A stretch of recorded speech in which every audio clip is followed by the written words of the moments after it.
Karena video kita yang sebelumnya itu punya dapat views yang lumayan ya, yang tentang cara ngevlog depan kamera.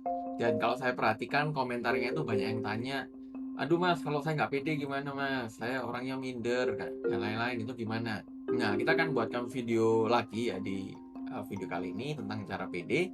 Tapi sebelum masuk ke sana, kembali lagi bersama saya, Andreas dari update.id. Dan di video kali ini kita akan bahas gimana caranya kamu lebih cepat pede di depan kamera ya. Jadi, langsung masuk aja ke laptop saya teman-teman. Di sini saya sebenarnya udah rangkum gitu kan, teman-teman bisa lihat satu-satu, tapi saya akan coba breakdown satu-satu ke teman-teman ya, tentang cara cepat pede yang juga saya aplikasikan teman-teman. Kurang lebih di depan kamera atau di depan orang banyak itu saya udah menerapkan sejak tahun 2014, 2015 ya. Jadi waktu itu ada ikut multi level teman-teman dan ya dari sana udah mulai terbiasa gitu kan ya. Tapi yang saya lihat teman-teman, yang pertama yang bikin orang nggak pede adalah teman-teman di sini wajib tahu dulu, teman-teman wajib tahu cari tahu yang bikin kamu nggak pede apa, ya. Karena kebanyakan orang itu selain pede itu kadang kan ada dari faktor luar dan faktor dari dalam. Nah, kalau dari faktor dari dalam, teman-teman harus benerin dulu, apa yang buat kamu nggak pede. Contoh, misalkan kamu mukanya jerawatan gitu kan, kayak saya jerawatan. Nah, kamu harus perbaiki. Jadi misalkan kayak ya pakai, skincare, perawatan wajah, atau mulai mengurangi makan yang manis-manis, itu kan teman-teman harus lakuin. Contoh, misalkan apalagi, teman-teman di sini, nggak pede karena ini, misalkan teman-teman merasa kayak, rambutnya berantakan, ya mulai dirapikan ya. Jadi teman-teman harus tahu dulu bahwa nggak pede itu kadang-kadang bukan faktor dari luar aja, tapi faktor dari dalam aja. Karena kalau teman-teman wajib tahu bahwa faktor dari luar itu nggak bisa kita kontrol atau nggak bisa kita kendalikan. Misalkan kayak, kamu, misalkan kayak kamu di depan kamera ngevlog bikin konten, terus kamu dihujat, di komen gitu kan, "Apaan sih lu sharing-sharing gini?" Nah, itu kan kita nggak bisa kendaliin. Yang kita bisa kendaliin adalah diri kita sendiri. Jadi teman-teman harus tahu dulu, apa yang bikin teman-teman nggak pede. Yang kedua, ini yang saya lihat juga, kebanyakan orang nggak pede itu karena tidak menguasai materi yang ingin disampaikan.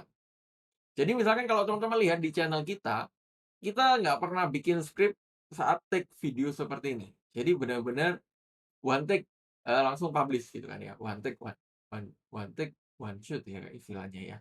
Jadi benar-benar nggak ada skrip, cuman outline aja, kita bakalan bahas ini, tapi dari outline itu kita kembangkan ya. Jadi, ya karena ya mungkin karena kita udah lama di materi tentang digital marketing, jadi udah paham gitu tentang apa yang kita mau omongin. Makanya kalau misalkan teman-teman di sini ingin bikin konten nih, bikin konten, kalau bisa bikin konten itu carilah konten yang benar-benar kamu kuasai dan kamu punya pengalaman di sana.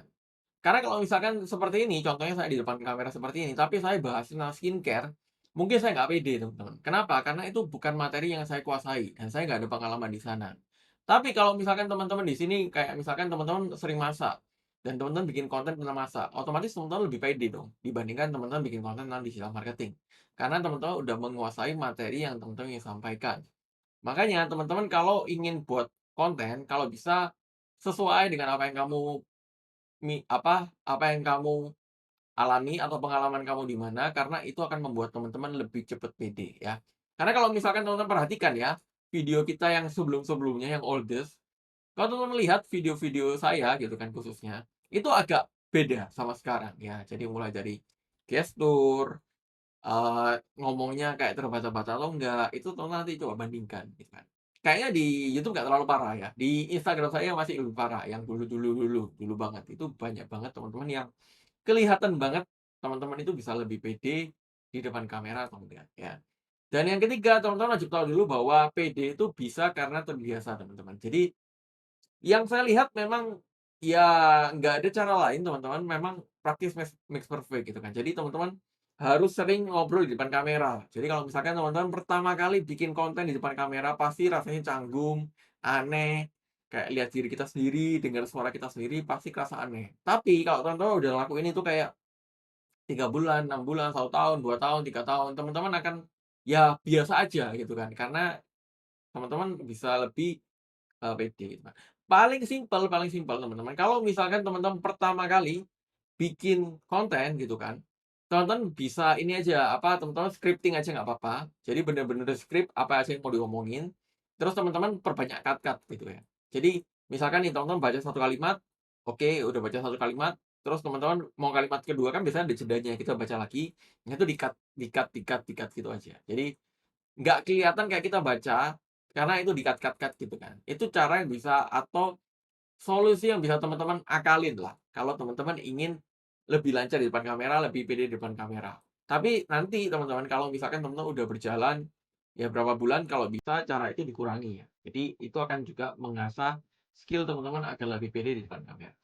Kurang lebih teman-teman itu aja di video ini, semoga membantu dan semangat terus buat teman-teman di sini yang ingin mulai konten pertamanya untuk di depan kamera seperti ini. Seperti biasa kalau ada pertanyaan silakan tulis di kolom komen teman-teman, dan pastikan kamu subscribe channel ini plus aktifkan loncengnya untuk dapatkan informasi terbaru seputar digital marketing, digital FI, dan digital commission untuk tingkatkan omset bisnis kamu. Itu aja teman-teman di video ini, sampai jumpa di video yang lain.